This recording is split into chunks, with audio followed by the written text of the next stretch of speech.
তার পিছনে কাজ করতে পারবি নাকি পারি না, তাকে কি সমর্থন দিতে পারি নাকি পারি না।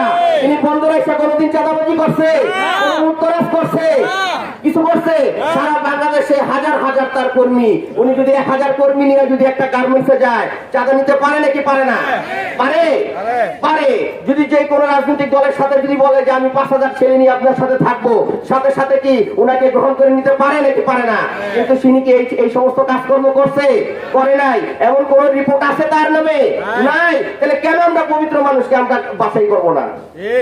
কারণ আমরা বাছাই করি কার কয়টা গুন্ডা আছে, কার কয়টা গুন্ডা আছে, কার কয়টা মামলা আছে, সেটা দেখে আমরা বাছাই করি।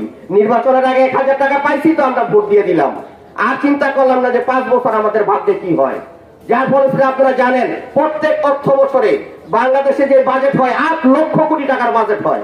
প্রত্যেকটা যারা 10,000 কোটি টাকা এক বছরের জন্য পায়, 10,000 কোটি টাকা দিয়ে আপনার এই নারায়ণগঞ্জ অঞ্চলটাকে একদম আপনার ইংল্যান্ডের বড় একটা শহরের মতো বানানো যায়, সিঙ্গাপুরের বড় একটা শহরের মতো বানানো যায়। কয়দিন লাগে এই জঞ্জাল পরিষ্কার করার জন্য, অবকাঠামো প্রস্তুত করার জন্য? কিন্তু তারা সেই কাজ করে না।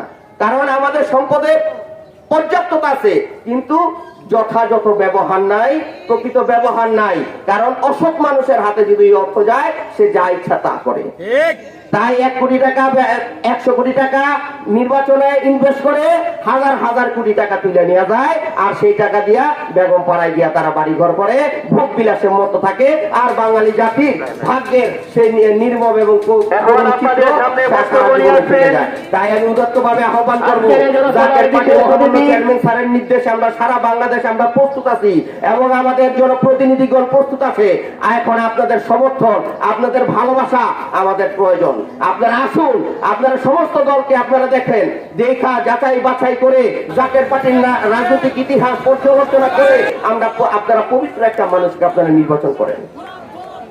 এটা আপনাদের নৈতিক আমানত। তাই আপনাদের কাছে গোলাপ ফুলের একটা ভোট চেয়ে, জাকের পার্টির সমর্থন চেয়ে আমি আমার বক্তব্য এখানে শেষ করছি। ও আখির দাওয়ানা আলহামদুলিল্লাহি রাব্বিল আলামিন। জাকের পার্টি জিন্দাবাদ, জাকের পার্টি ছাত্রপন্থী জিন্দাবাদ।